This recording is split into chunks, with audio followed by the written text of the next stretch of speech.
আমি পিস্তল দিয়ে কত মানুষ মায়ের সামনে হত্যা করেছি সন্তানের, ওই মা আমার পা জড়ায় কাঁদছিল, সারি নাই।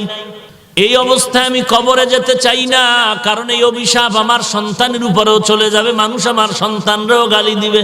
তাহলে আমি ভালো কেমনে হতে পারি, চিন্তায় পড়ে গেল। আল্লাহর বান্দা এবার চিন্তা করতে করতে ফজরের আজান হয়ে গেল। বান্দা জীবনে মসজিদে যায় না, আজকে বান্দা মসজিদে যাওয়ার জন্য পাগল পাড়া হয়ে দৌড়াচ্ছে। ইমাম সাহেব দেখিয়ে তো ভয় পেয়ে গেল, সন্ত্রাসী কর্মকাণ্ড করনেওয়ালা মসজিদের বারান্দায় কেন?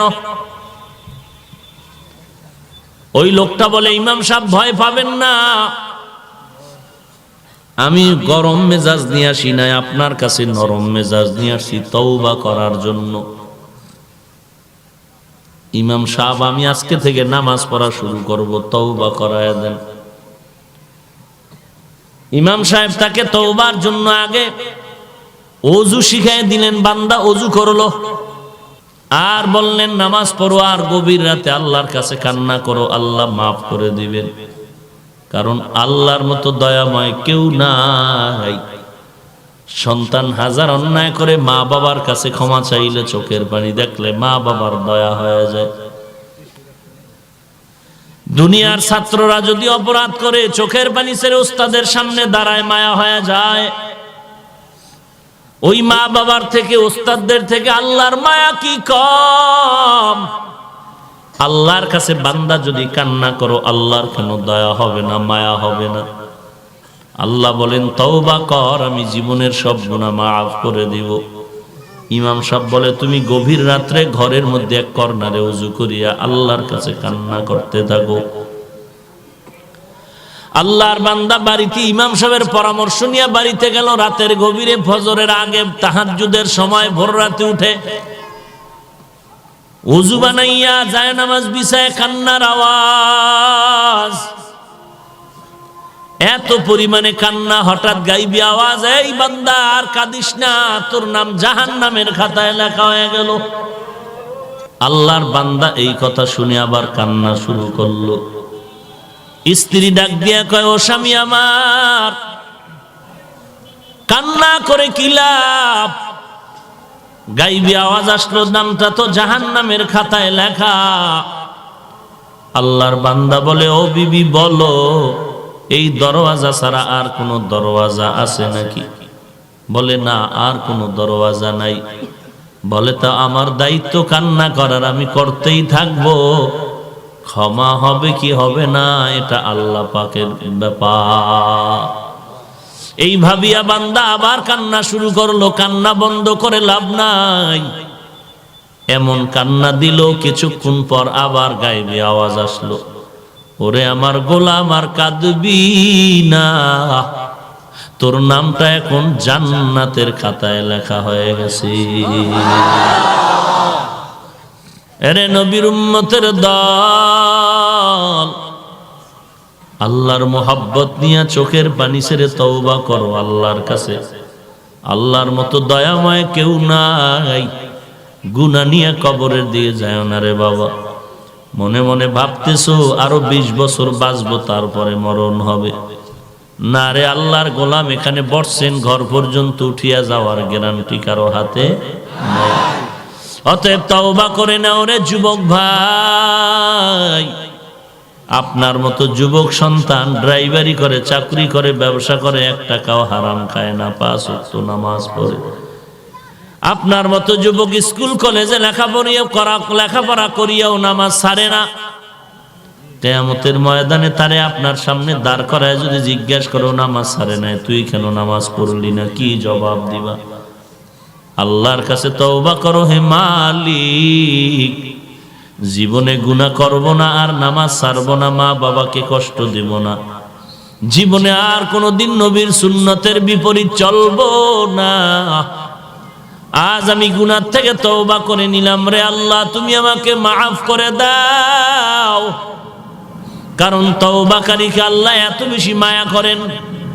হাদিসের মধ্যে নবী বলেন, সব বনি আদম ভুল করনেওয়ালা, এর মধ্যে ওই ভুল করনেওয়ালা বনি আদম দামি, যে ভুল করার পরে তওবা করে। তওবা করনেওয়ালার দাম আল্লাহর কাছে অনেক বেশি। আল্লাহর দরবারে তওবা করো, গুনাহ তো করিয়েই ফেললাম। আল্লাহ বলেন তওবা কর, কারণ গুনাহ নিয়ে কবরে গেলে শাস্তি সহ্য করতে পারবি না। একটা বেতের বাড়ি যদি কেউ আমার হাতে দেয় আমি সহ্য করতে পারি না। এরে যুবক, অন্ধকার কবরে গুনাহগার হয়ে গেলে কবরের মাটির চাপ কেমনে সহ্য করবি রে বাবা? সূর্যের গরম সহ্য করতে পারো না, গুনাহগারের জাহান্নামের আগুন যখন জ্বলবে কেমন করে সহ্য করবারে আল্লাহর গোলাম। আল্লাহর কাছে বিনয়ের সাথে তওবা করো আর বলো, হে মালিক, এই ময়দানে আমার মতো গুনাহগার কেউ নাই, তুমি আমাকে মাফ করে দাও। তওবার দরজায় ফিরে আসলাম, আর নামাজ পড়ব ছাড়ব না, আর জিকির ছাড়ব না, কোরআন তেলাওয়াত বন্ধ করব না। सूरज ने दिया अपनी शुआओं को ये पैगाम, दुनिया है अजब चीज, कभी सुबह कभी शाम, दुनिया है अजब चीज, कभी सुबह कभी शाम, दुनिया में हो दुनिया का तलबगार नहीं हो, दुनिया में हो दुनिया का तलबगार नहीं हो, बाजार से गुजर हो खरीदार नहीं हो, बाजार से गुजर हो खरीदार नहीं हो। मकबूल तू है शाज़ है, काबिल तू बहुत है, मकबूल तू है शाज़ है, काबिल तू बहुत है, ऐना के मानिंदे तू नहीं, दिल तू बहुत है, ऐना के मानिंदे तू नहीं, दिल तू बहुत है।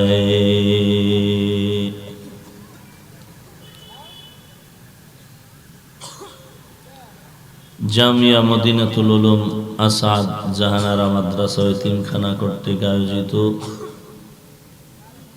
হাফেজ ছাত্রদের পাগড়ি প্রদান উপলক্ষে 10ম ওয়াজ মাহফিল 29 ডিসেম্বর 2019।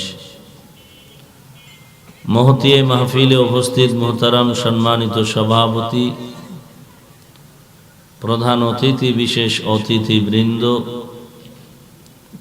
মুআজ্জাজ ও মুকাররম জাতির মাথার মুকুট ওয়ারাসাতুল আম্বিয়া হযরত উলামায়ে কেরাম, দূর দূরান্ত থেকে আগত আল্লাহ পাকের আশিকিন, জাকিরিন, শাকিরিন, মুহিব্বিন, মুরব্বিয়ান আযম, কলিজার টুকরা আমার সমবয়সী যুবক বন্ধুগণ, স্নেহের ছোট ভাই, মাইকের আওয়াজ শ্রবণরতা পর্দার আড়ালে সম্মানিতা মা ও বোনেরা, রব্বুল আলামিনের দরবারে লাখো কোটি শুকর ও সুজুদ। যে মহান রব্বুল আলামিনে ফিতনার জামানায় কোরআন ও সুন্নাহর ভিত্তিতে সহি তরিকায় কিছু কথা বলার জন্য, শুনবার জন্য আমাদেরকে কবুল ও মঞ্জুর করেছেন। নেয়ামতের শুকর আদায়ার্থে মুসলমান হিসেবে ঈমানের আওয়াজকে উঁচু করে এক আওয়াজে উচ্চ কণ্ঠে সকলেই কালিমাত শুকর উচ্চারণ করি, আলহামদুলিল্লাহ। লক্ষ কোটি দরুদ ও সালাম সৈয়দুল মুরসালিন, রাহমাতুল লিল আলামিন, শফিউল মুজনিবিন, খাতামুন নবিয়্যিন, সৈয়দুস সাকালাইন, ইমামুল মুরসালিন, শফিয়ে আযম, রসুল আকরম, রহমত আলম, নবিয়ুল আরব আল আজম, হাবিবে কিবরিয়া, আশরাফুল আম্বিয়া, সৈয়দুল আম্বিয়া, शफीअ महशर साक़ी कौसर आक़ाए नामदार मदीना का ताजदार आफ़ताब नबूवत फ़ख्र मौजूदात सय्यदुल मखलूक़ात हज़रत मुहम्मदुर रसूलुल्लाह सल्लल्लाहु अलैहि व आलिहि वसल्लम रुपर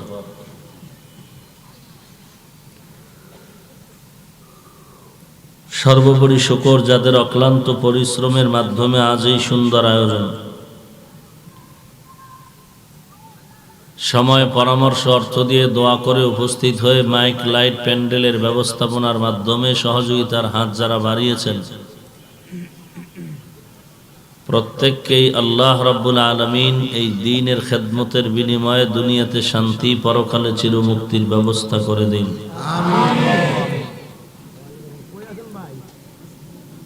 সংক্ষিপ্ত সময়ে কিছু কথা বলার জন্য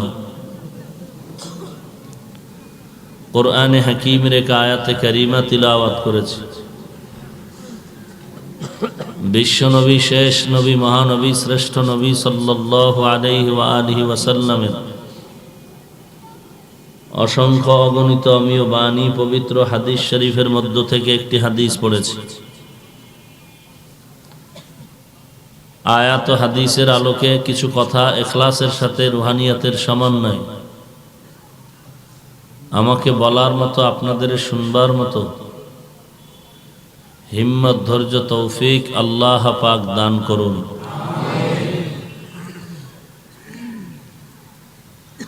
কুল ইয়া ইবাদিয়াল্লাযীনা আসরাফু আলা আনফুসিহিম,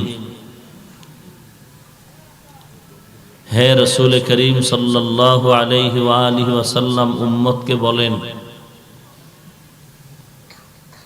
আমার পক্ষ থেকে আমার বাণী পৌঁছায়া দেন।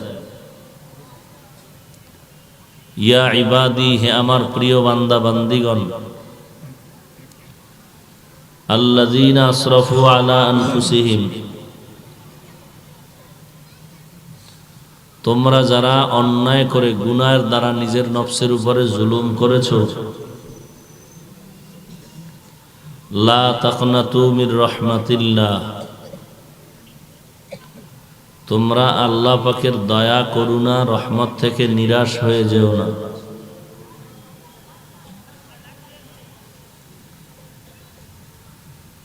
ইন্নাল্লাহা ইয়াগফিরুয যুনুবা জামিআ, নিশ্চিত আল্লাহ পাক রব্বুল আলামিন সকলের গুনাহকে মাফ করে দিবেন। ইন্নাহু হুয়াল গফুরুর রহিম, নিশ্চয় ওই আল্লাহ চূড়ান্ত ক্ষমাশীল, পরম করুণাময়। রাসূলুল্লাহ সাল্লাল্লাহু আলাইহি ওয়া আলিহি ওয়াসাল্লাম হাদিস শরীফে ইরশাদ করেন, আত্তাইবু মিনাজ যামবি কামান লা যামবালা, গুনাহের থেকে তওবা করনেওয়ালা এমন যে সে কখনো গুনাহই করে নাই। এ হলো আয়াত হাদিসের সংক্ষিপ্ত তরজমা।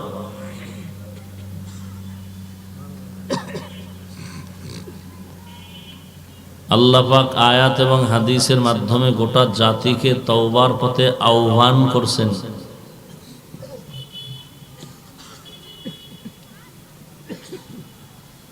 কারণ আল্লাহ পাক চান না কোনো মানুষ জাহান্নামে যাবে।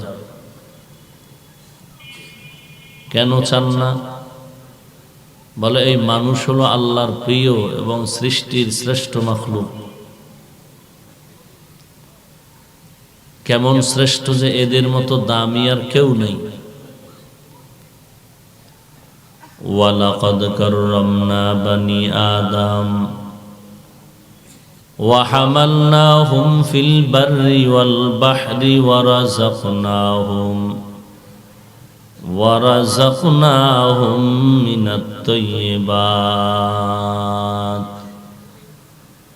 وفضلناهم على كثير ممن خلقنا تفضيلا। আল্লাহ রাব্বুল আলামিন বলেন, বনি আদম সৃষ্টির শ্রেষ্ঠ মর্যাদায় অধিষ্ঠিত।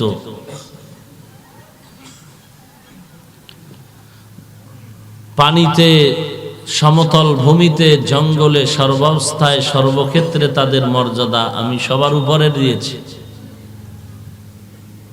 প্রতিষ্ঠিত করেছি। এবং আমি পবিত্র রিজিকের থেকে তাদের খানার ব্যবস্থা করেছি। এবং এই মানুষের মধ্যে আবার পরস্পরে একে অন্যের উপরে আমি মর্যাদাশীল করেছি। এক তো গোটা মাখলুকাতের মধ্যে মানুষ দামি, শ্রেষ্ঠ, আবার এই মানুষের মধ্যেও পরস্পরে একজন থেকে আরেকজন কি দামি, শ্রেষ্ঠ। কি পরিমাণ শ্রেষ্ঠ, যার কোনো তুলনা নাই, যার সমকক্ষ কেউ নাই। এত সম্মান, এত মর্যাদা মানুষের। এবং এই মানব জাতি সুন্দর, এদের মতো সুন্দরও কেউ নেই। আল্লাহ চার জিনিসের শপথ করে বলেন মানুষ বড় দামি এবং সুন্দর। ওয়াত্তিনি ওয়াজ্জাইতুন ওয়া তুরি সিনিনা ওয়া হাযাল বালাদিল আমিন লাকাদ খালাকনাল ইনসানা ফি আহসানি তাকওয়িম। তিনের কসম, জৈতুনের কসম, তুরে সিনার কসম, নিরাপদ শহর বাইতুল্লাহর কসম। নিশ্চিত ইনসান জাতি সর্বোৎকৃষ্ট সুন্দর, এদের মতো সুন্দর আর কেউ নাই। একদিন স্বামী তার স্ত্রীকে বলতেছেন, স্ত্রী তুমি এত সুন্দর, দুনিয়ার মানুষের আলো দেয় চাঁদ, তো তুমি চাঁদের থেকেও সুন্দর হওয়া উচিত। আমার কাছে এমনই লাগতেছে। স্ত্রী বলে, এটা কেমন কথা, চাঁদের থেকে কি কেউ সুন্দর হতে পারে? বলে, অবশ্যই তুমি চাঁদের থেকে সুন্দর, যদি তা না হয় তুমি তালাক।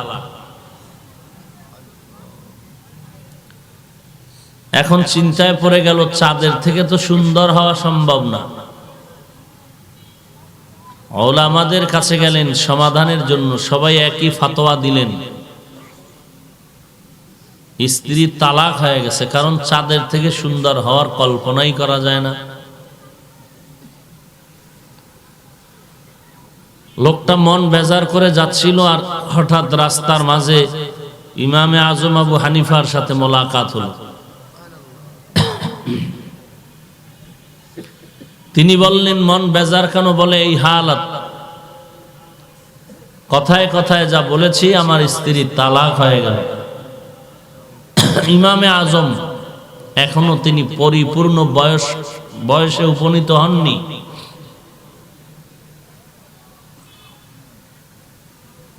মোটামুটি তার উঠতি বয়স চলতেছে এখন। তো বললেন, চলেন তো মাদ্রাসায়, ওলামাদের মজলিসে। যারা বললেন তালাক হয়েছে, বলে গিয়া কি লাভ হবে? চলেন। গেলেন। সমস্ত ওলামায়ে কেরাম বলে, আমাদের ফতোয়া তালাক হয়ে গেছে। ইমামে আজম বললেন তালাক হয় নাই। দালায়েল কি, দলিল কি? ইমাম আজম আবু হানিফা বললেন, কোরআন শরীফ তার দলিল। লাকাদ খালাকনাল ইনসানা ফি আহসানি তাকওয়িম। আল্লাহ ইনসান জাতিকে এত সুন্দর করে বানিয়েছেন, আসমান জমিন গ্রহ নক্ষত্র চন্দ্র সূর্যকে আল্লাহ সুন্দর বলেন নাই। তাহলে মানুষই সুন্দর, এটাই দলিল। চাঁদের থেকেও মানুষ সুন্দর। যেই গুণটা মানুষের মধ্যে আছে ওটা চাঁদের মধ্যে নাই। এক। দুই নম্বরে, চাঁদ হলো মানুষের গোলাম। তো গোলাম তো মালিকের উপরে নয়, গোটা সৃষ্ট জগৎ মানুষের গোলাম। আর একমাত্র মানুষ হলো আল্লাহর গোলাম।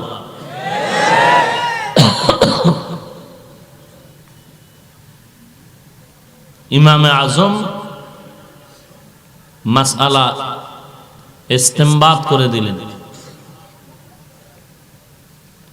সেই ইমামে আজমের অনুসরণ আমরা করি। এখন যদি কেউ তাকে মুশরিক বলে গালি দেয়, তা আমরা বলতে পারি এই লোকটা ভণ্ড ছাড়া কিছু নয়।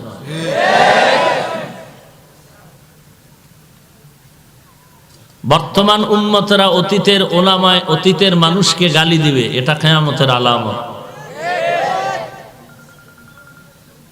ইমামে আজমকে গালি দেয়, এমনকি ওমরে ফারুক রাদিয়াল্লাহু আনহুকেও গালি দেয়। কি পরিমাণ নফসের গোলাম হলে, দুনিয়ার গোলাম হলে এই অবস্থা হতে পারে। অথচ ইমামে আজমের জ্ঞানের পরিধি নিয়ে সারা রাত বয়ান করলে শেষ করা যাবে না। লাকাদ জানাল বিলাদা ওয়া মান আলাইহা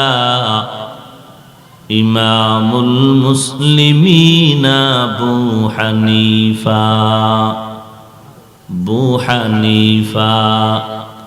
বুদ ইমামে বাসফা আসরাজে উম্মতানে মুস্তফা।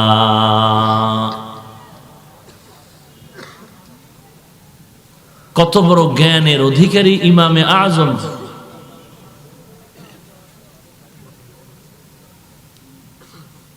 তো মানুষ একদিকে যেমন সুন্দর, অন্যদিকে শ্রেষ্ঠ। কেমন দামি, মানুষের মতো দামি কেউ নাই, সুন্দরও কেউ নাই। এই সুন্দর কেন, দামি কেন? শক্তি বেশি, খানা খাইতে পারে বেশি, টাকা পয়সা বেশি, এই জন্য? আল্লাহ বলেন মানুষ হলো শক্তির দিক থেকে চূড়ান্ত দুর্বল। ওয়া খুলিকাল ইনসানু যায়ীফা, মানুষ বড় দুর্বল। মানুষের মতো দুর্বল প্রাণী জমিনের মধ্যে আর কিছুই নাই। মানুষ এতটাই যে দুর্বল, একটা পিপিলিকার কাছেও মানুষ বড় দুর্বল।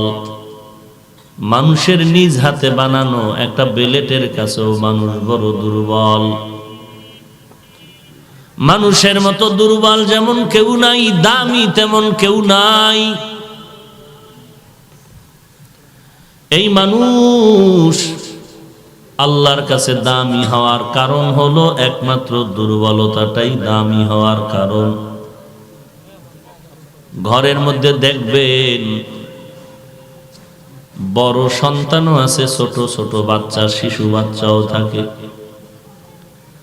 ঘরের প্রত্যেকটা সদস্য, ভাই বোন, মা বাবা সবাই ছোট বাচ্চাটাকে আদর বেশি করে।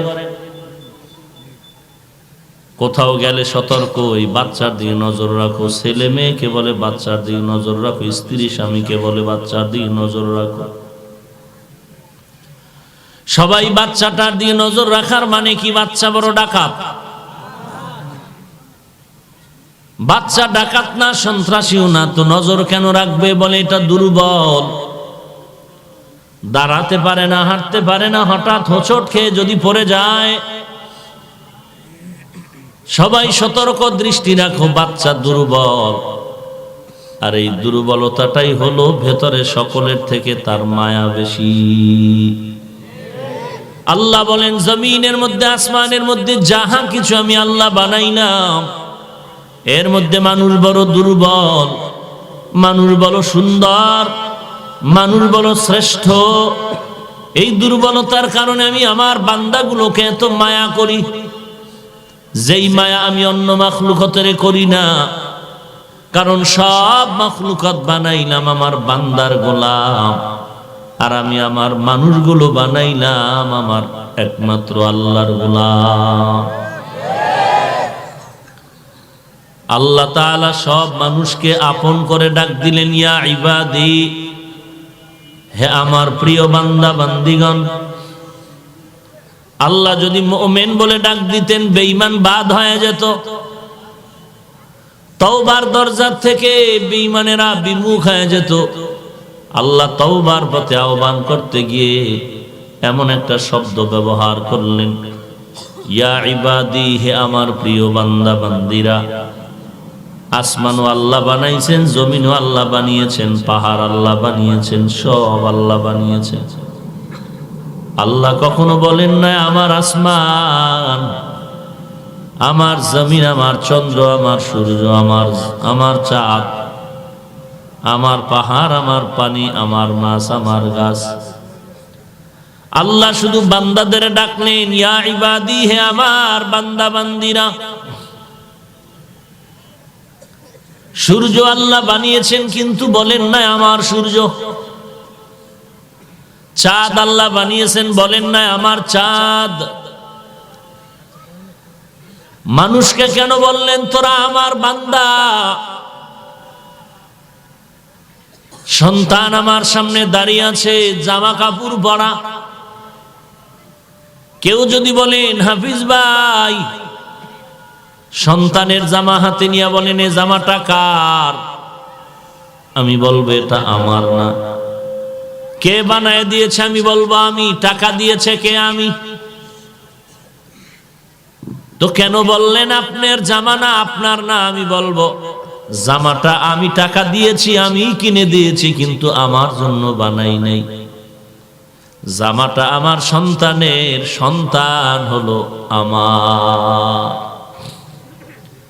চাঁদ আমি বানাইলাম, চন্দ্র সূর্য গ্রহ নক্ষত্র পাহাড় পর্বত মাছ গাছ, এগুলো আমার কেন বলি না? বলে এগুলো আমার বান্দার জন্য বানাইলাম, বান্দা আমার ইবাদতের জন্য বানাইলাম। এজন্য বান্দাগুলোকে বললাম তোরা আমার। আর গাছপালা দুনিয়া নামক যা কিছু আছে সব তোমার। অর্থাৎ দুনিয়ার সব কিছু বান্দার গোলাম। বান্দা কার গোলাম? ভালো করে বুঝবেন। দুনিয়ার টাকা পয়সা বাড়ি গাড়ির জন্য আমাকে বানানো হয় নাই, বরং টাকা পয়সা বাড়ি গাড়ি আমার জন্য। টাকার জন্য আমি না, আমার জন্য টাকা। বাড়ির জন্য আমি না, আমার জন্য বাড়ি। ঘরের জন্য আমি না, আমার জন্য ঘর। দোকানের জন্য আমি না, আমার জন্য দোকান। তাহলে আমি কার জন্য? বলে আমি একমাত্র ইন্না সালাতি ওয়া নুসুকি ওয়া মাহইয়ায়া ওয়া মামাতি লিল্লাহ ওয়া মামাতি লিল্লাহি রাব্বিল আলামিন।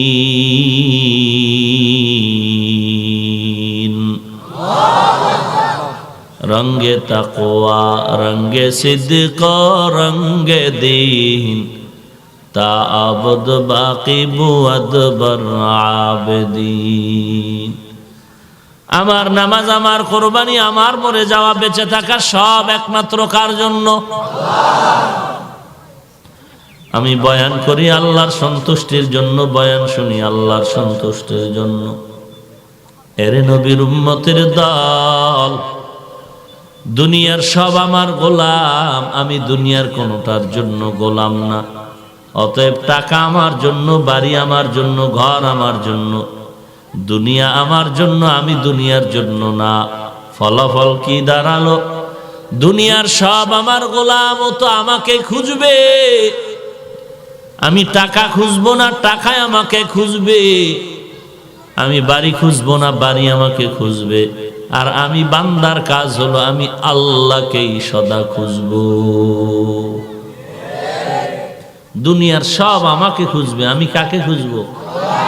ইয়া ইলাহি মুঝসে মুঝকো দূর কর, তাকে দেখো মুঝ মে তুঝকো এক নজর। ইয়া ইলাহি तू मेरा माबूद है, या इलाही तू मेरा माशूक है, या इलाही तू मेरा सत्तारो है या इलाही तू मेरा गफ्फारो है।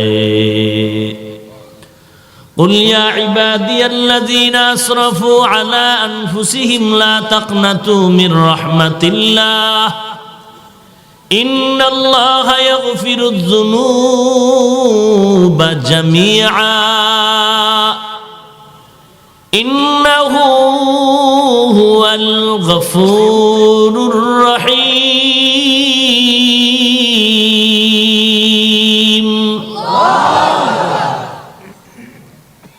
আল্লাহ বলেন আমার মতো গফুর ও গফফার আর কেউ নাই। এরে বান্দা তোরা আমার, মুসলমান তোরা আমার, হিন্দু বলো, বৌদ্ধ বলো, খ্রিস্টান বলো, ইহুদি বলো, সব মানুষ কার বান্দা? এই হিন্দুর দল, তোমরা 33 কোটি দেবদেবীর পূজা করো, কিন্তু তোমাদের কোনো দেবদেবী বানায় নাই, বানানোওয়ালাকে এই খ্রিস্টান, ঈসা নবীর যতই গুণগান গাও, ঈসা নবী তোমাদের বানায় নাই, বানানোওয়ালাকে। এই ইহুদির দল, ওজায়ের নবীর যতই গুণগান গাও না কেন, ওজায়ের নবী তোমাদের বানায় নাই, বানানোওয়ালা আমি আল্লাহ। এই বৌদ্ধ ধর্মের লোকেরা, গৌতম বুদ্ধের যতই গুণগান গাও না কেন, গৌতম বুদ্ধ তোমাদের বানায় নাই, বানানোওয়ালা আমি আল্লাহ। অতএব আমি আল্লাহ যেমন তোরে বানাইয়া পাঠাইছি, আবার আমি ডাকলে আমার কাছেই আসতে হবে। মরণ থেকে যতই পালাও, মরণ তোমায় নিবে ঘিরি, যদিও সুদূর আকাশ পানে লুকাও, সেথায় লাগিয়ে সিঁড়ি। নদী পথে নৌকা চালাও ও মাঝি ভাই, বেলা ডোবার আগে আমি ওপার উঠতে চাই। ডুবে গেলে বেলারে আর উঠে না, ভেঙে গেলে মেলারে আর জমে না। এরে নবীর উম্মতের দল, নমরুদের মতো বেঈমান এত বড় বাহাদুর পালাতে পারে নাই। ফেরাউন আল্লাহর বিরোধিতা করিয়াও পালাতে পারে নাই। দুনিয়ার যতই বাহাদুরি করো, ক্ষমতা টাকার, কেউ পালায় যেতে পারবা না। আল্লাহর কাছে একদিন হাজিরা দিতেই হবে, পালাবার সুযোগ নাই। এরে নবীর উম্মতের দল, আল্লাহ পাক বলেন, ও দুনিয়ার মানুষ, আমি আল্লাহ তোদের স্রষ্টা, আর কেউ তোদের বানায় নাই। আমি আল্লাহ কথা বলার শক্তি দিয়েছি, কথা বলতে পারো, চলার শক্তি দিলাম, চলতে পারো। আমি আল্লাহ যদি কথা বলার শক্তি না দেই, কথা বলতে পারবি না, চলাফেরার শক্তি না দিলে চলতে পারবি না।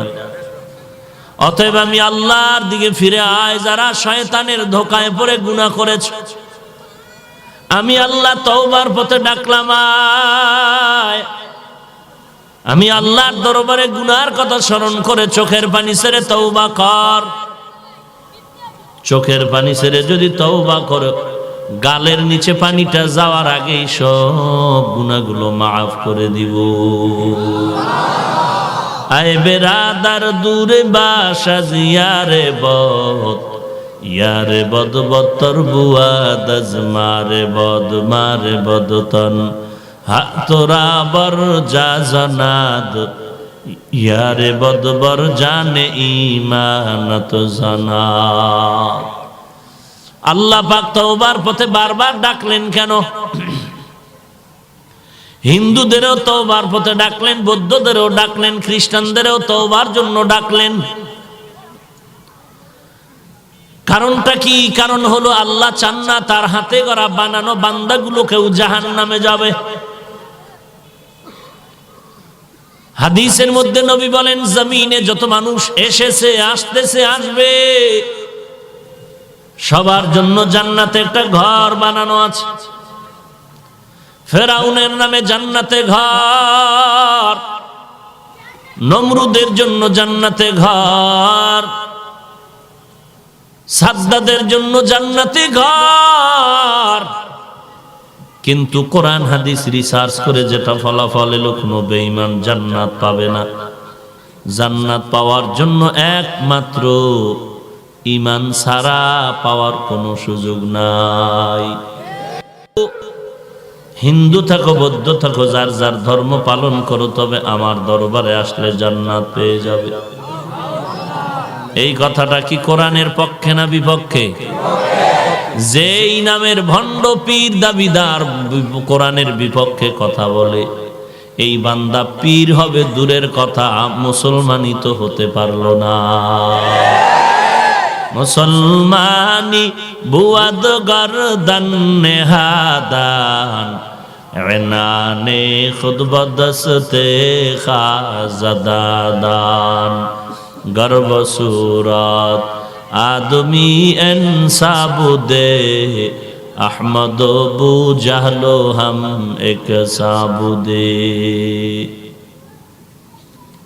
আল্লাহ সবাইকে তওবার পথে ডাকলেন, আর সব মানুষের নামে জান্নাতে ঘর আছে। তো যেই বেঈমানেরা জান্নাত পাবে না নিশ্চিত, যারা ঈমান নিয়ে কবরে যায় না, এরা জান্নাত পাবে না। তাহলে তাদের জান্নাতের কি হবে? আল্লাহ বলেন, নবী উম্মতের জানায় দেন, আমি আল্লাহর ইবাদত করতে গিয়ে কিছু মূল ডিউটি আছে, আবার কিছু ওভার ডিউটি আছে।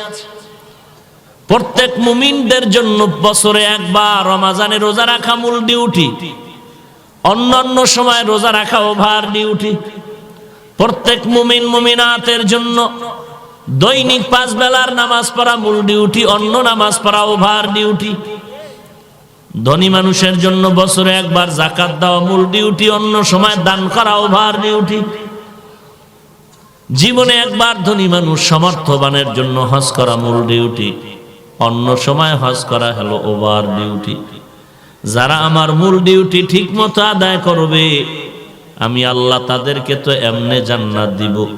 আর মুমিনের মধ্যে যারা আমার মাওলার দেওয়া ডিউটির পরে ওভার ডিউটি করবে, আমি আল্লাহ রব্বুল আলামিন বেঈমানের বানানো জান্নাত ওভার ডিউটি করনেওয়ালা মুমিনদের বোনাস দিয়ে দিব।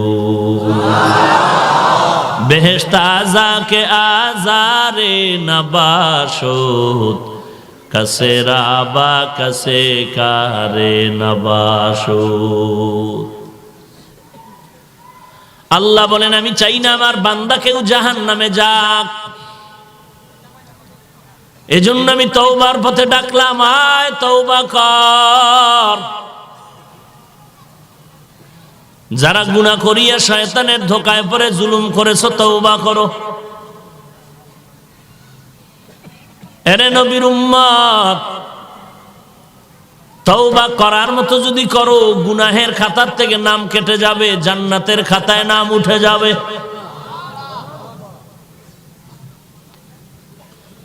আল্লাহ তওবার পথে আহ্বান করলেন। এক বিধর্মী লোক একটা মূর্তি বানাইয়া সামনে বসায় ওটারে ডাকে, সনম সনম সনম সনম। এ আমার দেবতা, ও আমার খোদা, এইভাবে ডাকতেছে। কোনো আওয়াজ নাই, আওয়াজ নাই, আওয়াজ নাই। হঠাৎ একদিন সনম সনম সনম ডাকতে ডাকতে জিহ্বা দিয়া অনিচ্ছায় বের হয়ে গেল সমাদ, আল্লাহুস সমাদ। সাথে সাথে জবাব আসলো, লাব্বাইকা ইয়া আবদি।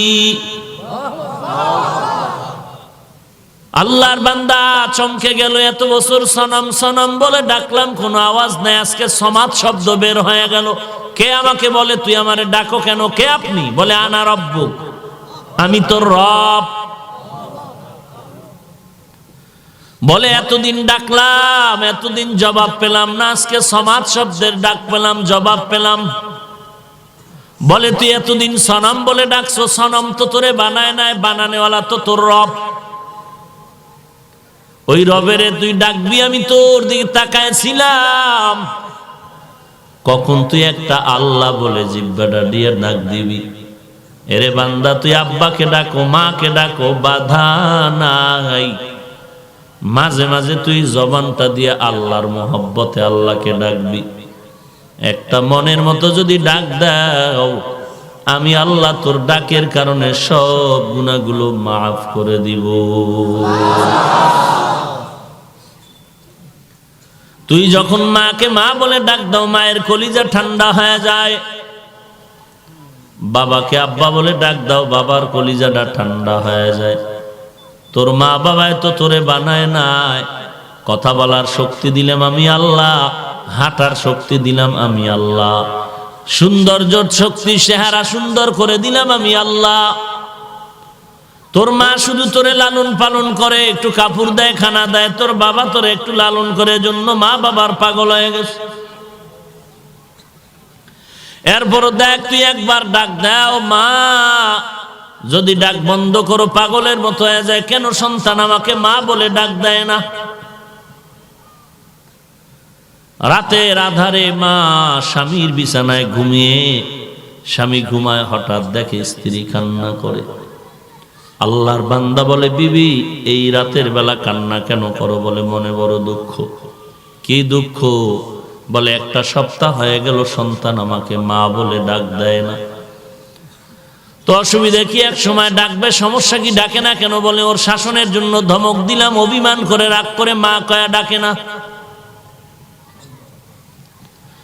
এই কথা শোনার পরে স্বামী কয়, ও বিবি ঘুমাও, আজ নয় কাল তোমার কাছে ফিরে আসবে, মা বলে ডাক দিবে।